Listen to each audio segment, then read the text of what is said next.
Shri P L Babu അവരുടെ വിനയപുരസ്സരം ക്ഷണിക്കുന്നു.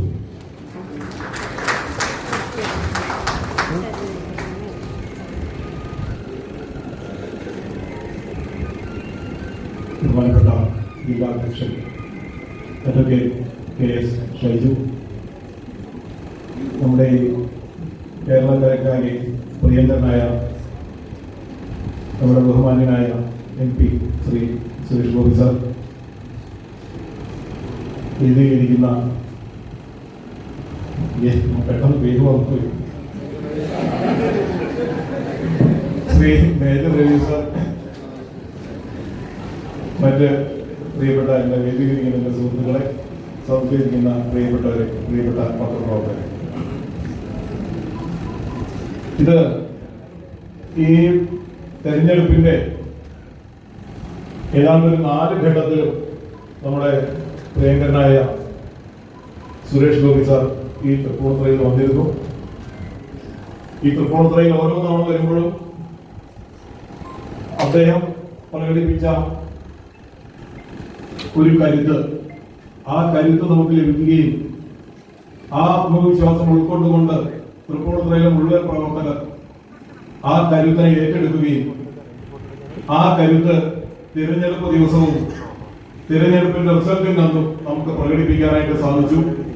അതുകൊണ്ടാണ് നമ്മൾ ഇന്നിവിടെ ഇത്ര സന്തോഷത്തോടെ ഇരിക്കുന്നത്.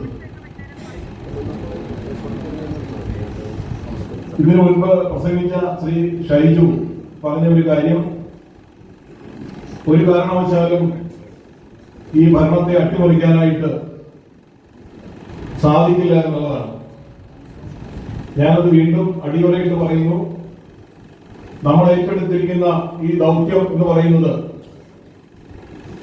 തൃപ്പൂണിത്തുറയെ ഇത്രയും 45 വർഷത്തെ ഭരണത്തിൽ നിന്നും മോചിപ്പിക്കാൻ വേണ്ടി മാത്രമല്ല, തൃപ്പൂണിത്തുറയുടെ മോചനത്തിന് വേണ്ടിയാണ്, തൃപ്പൂണിത്തുറയുടെ തനിമ വീണ്ടെടുക്കുന്നതിന് വേണ്ടിയാണ്, തൃപ്പൂണിത്തുറയുടെ സ്വത്വം വീണ്ടെടുക്കുന്നതിന് വേണ്ടിയാണ്, തൃപ്പൂണിത്തുറയുടെ ആത്മാവിനെ വീണ്ടെടുക്കാനാണ് ഈ വിജയം.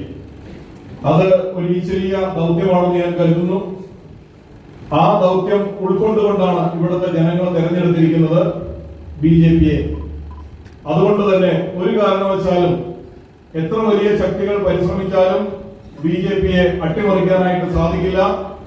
അതിന് കണ്ട ഏറ്റവും പ്രകടമായിട്ടുള്ള ഉദാഹരണമാണ് ചെയർപേഴ്സൺ തെരഞ്ഞെടുപ്പിന്റെ സമയത്ത് എങ്ങനെയോ CPMന്റെ 2 വോട്ടുകൾ അസാധുവായി. ആരോ പുറകിൽ പ്രവർത്തിച്ചതുപോലെ, അതായത് ഒരു ദൈവിക സാന്നിധ്യം അവിടെ ഉണ്ടായതുപോലെ, നമ്മുടെ ഭാഗത്ത് നിന്ന് ചെറിയ ഒരു തെറ്റ് പോലും അധികാരത്തിൽ നിന്നും BJPയെ മാറ്റി നിർത്താൻ കാരണമായി തീരരുത് എന്നുള്ള ഒരു ദൈവികമായിട്ടുള്ള ഒരു ശക്തി അവിടെ ഇവരുടെയൊക്കെ ഞാൻ മനസ്സിലാക്കുന്നത് മാനസികമായിട്ടും ഒരു സബ് കോൺഷ്യസില് ഈ പറയുന്ന തെറ്റിച്ച ആളുകളുടെ ഞാൻ ചെയ്യുന്നത്, അതായത് BJPക്കെതിരെ വോട്ട് ചെയ്യുന്നത് ഏറ്റവും വലിയൊരു പാതകമാണെന്ന് മനസ്സിലാക്കിക്കൊണ്ടാണ് അവരെ കൊണ്ട് അസാധുവാക്കി കളഞ്ഞത്. ഞാൻ എങ്ങനെയാണ് കരുതുന്നത്. എന്തായാലും തൃപ്പൂണിത്തുറയിലെ വലിയൊരു വിഭാഗം ജനതയും അങ്ങനെ തന്നെയാണ് കരുതുന്നത്. അതുകൊണ്ടാണ് 3 വോട്ടിന്റെ ഭൂരിപക്ഷത്തില് ചെയർപേഴ്സണ് വിജയിക്കാനായിട്ട് സാധിച്ചത്. ഒന്ന് മനസ്സിലാക്കേണ്ടത്, അവിടെ വിജയിച്ചത് അഡ്വക്കേറ്റ് PL ബാബു അല്ല. ഞാൻ കഴിഞ്ഞ മീറ്റിംഗിലും അതിനു മുമ്പുള്ള യോഗത്തിലും പറഞ്ഞൊരു കാര്യം ഞാൻ ഇവിടെ ആവർത്തിക്കുകയാണ്. ഞാൻ അവിടെ ചെയർപേഴ്സണായിട്ട് ആ കസേരയിൽ ഇരിക്കുന്ന സമയത്ത് ഇതുപോലെയുള്ള ഉയരം കുറഞ്ഞ ചില്ലുജാലകത്തിലൂടെ നമ്മുടെ കുറെ പ്രവർത്തകർ എന്നെ ഇങ്ങനെ നോക്കുന്നുണ്ടായിരുന്നു. അവർ നോക്കുന്നത് അഡ്വക്കേറ്റ് PL ബാബുവിനെയല്ല, നേരെ മറിച്ച് ഇത്രയും കാലത്തെ പ്രവർത്തനം കൊണ്ട് നമ്മൾ നേടിയെടുത്ത ഒരു വിജയത്തിന്റെ ഭാഗമായി ഭാരതീയ ജനതാ പാർട്ടിയുടെ അല്ലെങ്കിൽ സംഘപരിവാർ പ്രസ്ഥാനങ്ങളുടെ ഒരു അധ്യക്ഷൻ തൃപ്പൂണിത്തുറയുടെ ചെയർമാനായിരിക്കുന്നത് കാണാൻ വേണ്ടി മാത്രമാണ്. അതൊരിക്കലും വ്യക്തിപരമായിട്ടുള്ള വിജയമല്ല, നമ്മുടെ സംഘടനയുടെ, നമ്മുടെ ആദർശത്തിന്റെ, നമ്മുടെ കഴിഞ്ഞ 60 വർഷത്തെ ഇവിടുത്തെ സംഘപരിവാർ പ്രസ്ഥാനങ്ങളുടെ പ്രയത്നത്തിന്റെ ഭാഗമായിട്ടാണ് ഞാൻ വിജയിച്ചിരിക്കുന്നത്. എന്തായാലും വികസനം എന്ന് പറയുന്നത് ജനങ്ങൾ നോക്കിക്കാണുന്ന ഒരു കാഴ്ചയാണ്. ജനങ്ങൾ ആഗ്രഹിക്കുന്നുണ്ട് തൃപ്പൂണിത്തുറയില് ഈ 45 വർഷത്തെ ഭരണത്തിന് ശേഷം വന്നിരിക്കുന്ന ഒരു ഭരണം വളരെ പ്രതീക്ഷയോടുകൂടിയാണ് ജനങ്ങൾ കാത്തിരിക്കുന്നത്. ആ പ്രതീക്ഷ നിറവേറ്റേണ്ട ഉത്തരവാദിത്വം ഞങ്ങൾക്കുണ്ട് എന്നുള്ള പൂർണ്ണ ബോധ്യത്തോടു കൂടിയാണ് ഞാൻ ആ കസേരയിൽ ഇരിക്കുന്നത്. ഞാൻ കഴിഞ്ഞ ദിവസം ഇരുവർ പറഞ്ഞതുപോലെ തന്നെ ഞാനിത് ഇവിടെ ആവർത്തിക്കുകയാണ്. ഓരോ അവിശ്വാസ പ്രമേയം വരുന്ന സമയത്തും ഞാൻ 2 അവിശ്വാസം ഞാനാണ് അവതരിപ്പിച്ചത്. ആ അവിശ്വാസ പ്രമേയത്തില് അവിടുത്തെ ഭരണസമിതിക്കെതിരെ ഞാൻ ഉന്നയിച്ച കുറെ കാര്യങ്ങളുണ്ട്. ആ കാര്യങ്ങൾ ഓരോന്നും ഞങ്ങൾ നടപ്പാക്കും. 1.5 കോടി രൂപയാണ് ഓരോ വർഷവും നമ്മുടെ മാലിന്യ നീക്കത്തിന് വേണ്ടിയിട്ട് തൃപ്പൂണിത്തുറ മുനിസിപ്പാലിറ്റി ചെലവാക്കിക്കൊണ്ടിരിക്കുന്നത്. അടുത്ത 1 വർഷം ഈ 1.5 കോടി നമ്മുടെ ഖജനാവിൽ തന്നെ ഇരിക്കും. കഴിഞ്ഞ 10 വർഷമായിട്ട് നബാർഡിന്റെ തുക ഉപയോഗിച്ചുകൊണ്ട് നമ്മുടെ താലൂക്ക് ആശുപത്രിയിലെ കെട്ടിടം 3 നില കെട്ടിടമായിട്ട് പണിയാനായിട്ട് തീരുമാനിച്ചത് അത് കേവലം 1 നിലയായിട്ട് ചുരുങ്ങിയിരിക്കുന്നു. അതിന്റെ പണി ഇന്നും പൂർത്തിയാക്കാനായിട്ട് സാധിച്ചിട്ടില്ല. ഞാൻ ഉറപ്പു തരുന്നു, 2 വർഷത്തിനകം താലൂക്ക് ആശുപത്രി കേരളത്തിലെ ഏറ്റവും മനോഹരമായിട്ടുള്ള ആശുപത്രിയാകുന്നു. മാത്രമല്ല 3 നിലയുള്ള സുസജ്ജമായിട്ടുള്ള ഒരു താലൂക്ക് ആശുപത്രിയെ കാണാനായിട്ട് നമുക്ക് സാധിക്കും. അതിന്റെ പൈതൃക മൂല്യം നിലനിർത്തിക്കൊണ്ട് തന്നെ. ഇവിടുത്തെ സംസ്കൃത കോളേജ് 100 വർഷം പഴക്കമുള്ളതാണ്.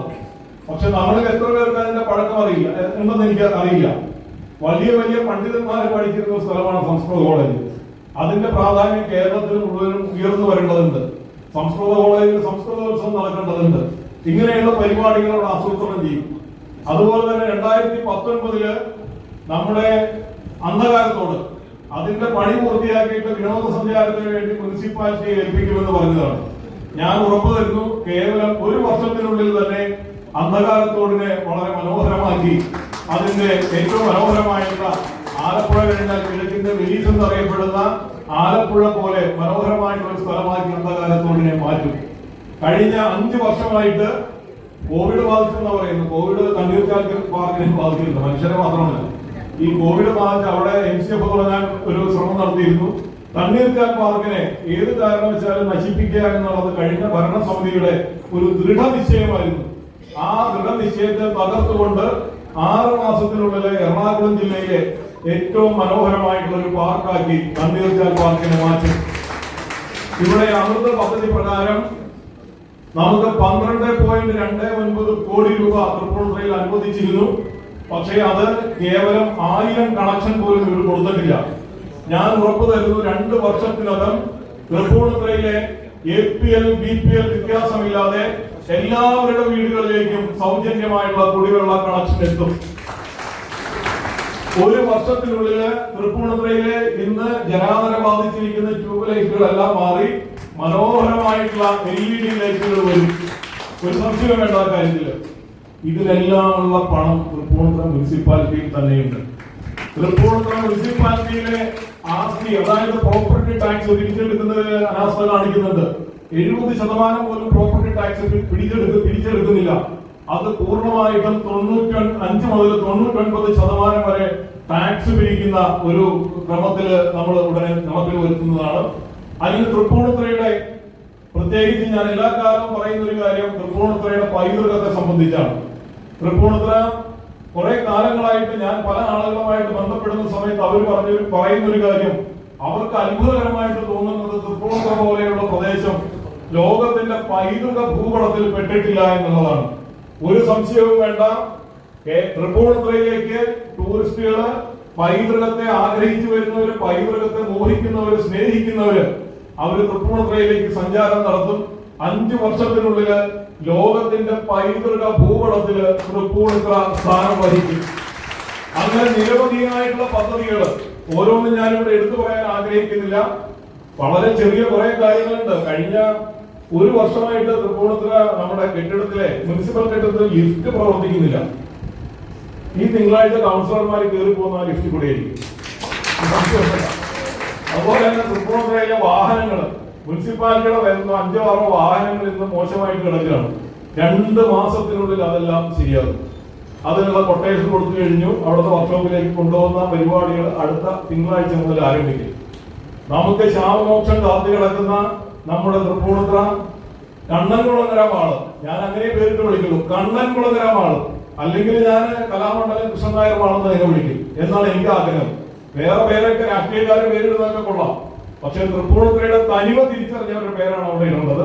എന്തായാലും ആ പേരിന്റെ വിവാദത്തിലേക്കൊന്നും ഞാൻ കടക്കുന്നില്ല. പേര് മാറ്റാൻ തൽക്കാലം അതിനൊരു പദ്ധതിയിലേക്ക് പോകുന്നുമില്ല. എങ്കിലും ഭാവിയിലെ ജനങ്ങളുടെ അഭിലാഷം അനുസരിച്ച് വരുന്ന ഒരു പേര് തീർച്ചയായിട്ടും ഞങ്ങൾ അതിന് പുനർനാമകരണം ചെയ്യും എന്നുള്ളതിൽ യാതൊരു സംശയവുമില്ല. ഈ മാളിന് ശവമോക്ഷം കിട്ടും. 3 മാസത്തിനുള്ളിൽ തൃപ്പൂണിത്തുറ കണ്ണൻകുളങ്ങര മാള് പ്രവർത്തനം ആരംഭിക്കും. നമുക്കൊക്കെ ഭാഗ്യമുണ്ടെങ്കിൽ 6 മാസത്തിനുള്ളിൽ നമ്മുടെ കോട്ടയ്ക്കകത്തെ രാഘവമേനോൻ മാളിലും ശവമോക്ഷം കിട്ടും. എന്തായാലും തൃപ്പൂണിത്തുറയെ കാത്തിരിക്കുന്ന, നിങ്ങളെല്ലാവരും ആഗ്രഹിക്കുന്ന, നിങ്ങളെല്ലാവരും പ്രതീക്ഷിക്കുന്ന ഒരു ഭരണമായിരിക്കും ഞങ്ങൾ കാഴ്ചവെക്കുക. പിന്നെ ഞാൻ വളർന്നു വന്ന ഒരു മഹത്തായ ഒരു പ്രസ്ഥാനമുണ്ട്, RSS എന്നാണ് അതിന്റെ പേര്. ആ പേരിനെ മോശപ്പെടുത്തുന്ന ഒരു പ്രവൃത്തിയും ഞങ്ങളുടെ ഒരു കൗൺസിലറുടെ ഭാഗത്തു നിന്നും ഉണ്ടാകില്ല എന്ന് ഞാൻ ഉറപ്പു തരികയാണ്. എനിക്ക് സുരേഷ് ഗോപി സാറിനോട് പറയാനുള്ള ഒരു അഭ്യർത്ഥനയുണ്ട്. കാരണം ഇവിടെ തൊഴിൽ മേഖലയിൽ തൊഴിൽ ലഭിക്കുന്നതിന് വേണ്ടിയിട്ട് ഞങ്ങളുടെ ഒരു പ്രവർത്തകനെ ഏതാണ്ട് 40 വർഷങ്ങൾക്ക് മുൻപ് നഷ്ടപ്പെട്ടിട്ടുണ്ട്. അദ്ദേഹത്തിന്റെ പേര് ഉണ്ണികൃഷ്ണൻ, CA ഉണ്ണികൃഷ്ണൻ എന്നാണ്. അദ്ദേഹത്തിന്റെ സഹോദരൻ കുറെ കാലം ജയിലിൽ കിടക്കേണ്ടി വന്നിട്ടുണ്ട്. അങ്ങനെ വളരെ ത്യാഗസമ്പന്നമായിട്ടുള്ള ഒരു ഭൂതകാലമുള്ള ഒരു നാടാണ് തൃപ്പൂണിത്തുറ. ഇന്നും ഞങ്ങൾക്ക് ആ തൊഴിൽ മേഖലയിൽ കടന്നു ചെല്ലാനായിട്ട് സാധിച്ചിട്ടില്ല. പ്രത്യേകിച്ച് BPCL നമ്മുടെ തൊഴിലാളികൾ ജോലി എടുക്കുന്നതിന് അവിടുത്തെ യൂണിയൻകാരും മാനേജ്മെന്റും തടഞ്ഞുകൊണ്ടിരിക്കുകയാണ്. തീർച്ചയായിട്ടും പെട്രോളിയം മന്ത്രി എന്നുള്ള നിലയിൽ അങ്ങനെയുള്ള ചെറിയ ഒരു സഹായം കൊണ്ട് മാത്രം നമ്മുടെ തൊഴിലാളികൾക്ക് ആ മേഖലയിലേക്ക് കടന്നു ചെല്ലാനായിട്ട് സാധിക്കും. ഞാൻ വേറെ ഒന്നും അഭ്യർത്ഥിക്കുന്നില്ല. ഈ പൈതൃകം തിരിച്ചെടുക്കുന്നതിനും അത് നിലനിർത്തുന്നതിനും അതിനെ പരിപോഷിപ്പിക്കുന്നതിനും അങ്ങയുടെ സഹായം ഞങ്ങൾക്ക് വേണം എന്ന് മാത്രം അഭ്യർത്ഥിച്ചുകൊണ്ട് എന്റെ എളിയ വാക്കുകൾ അവസാനിപ്പിക്കുന്നു. നന്ദി, നമസ്കാരം.